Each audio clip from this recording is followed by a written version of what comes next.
Again, I was talking about this, about nowadays at the high school where I work, these kids will read books that I was reading in 3rd or 4th grade.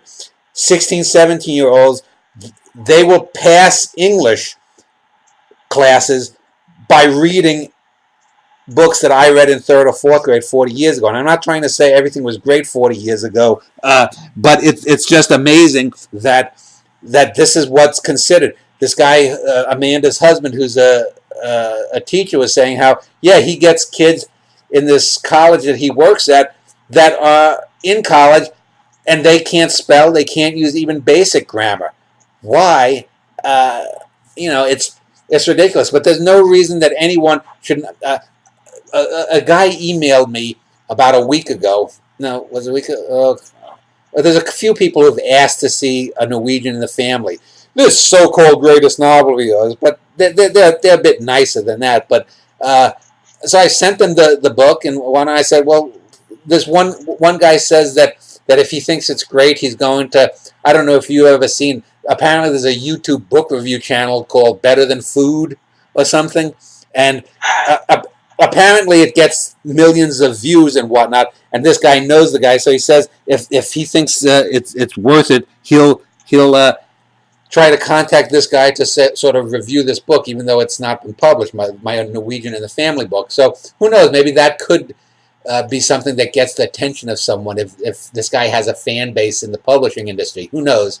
I doubt it, but it's like, how could you not, just opening randomly in the 72 or 7,400 pages, 7,300, whatever it is, just read any 4 or 5 pages consecutively and not say, holy fuck, this is far beyond. There are no 5 pages in anything written by James Fry or David Foster Wallace or Dave Eggers or the usual suspects, Thomas Pynchon, that we ever talked about, that is equal to any 5 pages picked randomly from any of my great novels. Even the earlier ones that are not as complex, a little novel like The Onely or The Ankh-Dyat is still far above anything these idiots do. How do you not see that?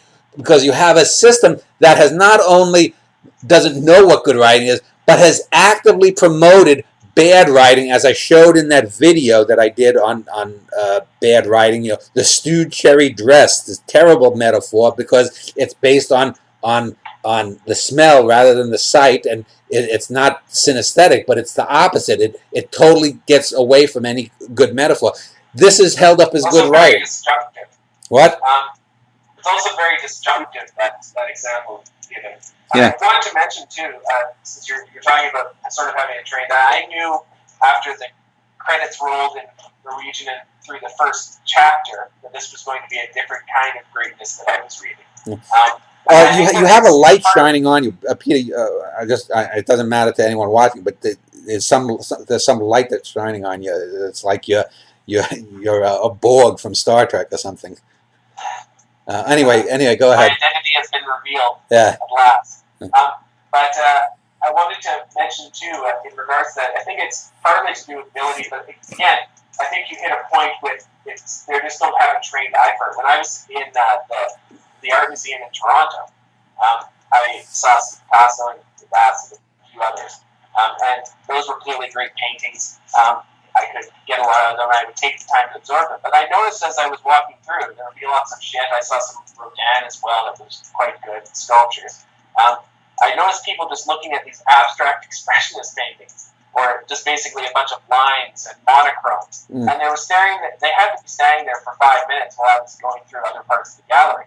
I think that if they spend that amount of time on an abstract expressionist painting, they don't have any kind of trained eye. And I think that's most of society. The abstract expressionist painting compared to, say, Guernica is no difference to them.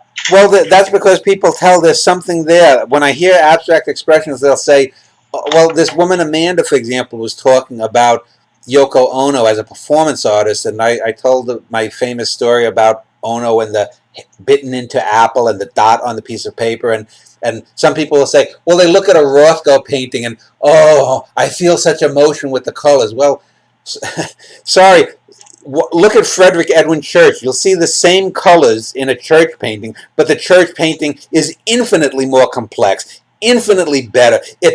I mean, there's a narrative story that's going on there, but even if putting away the non-narrative stuff, there's an emotional impact that you get from the famous painting of the icebergs or the volcano, and but people don't know how to do that.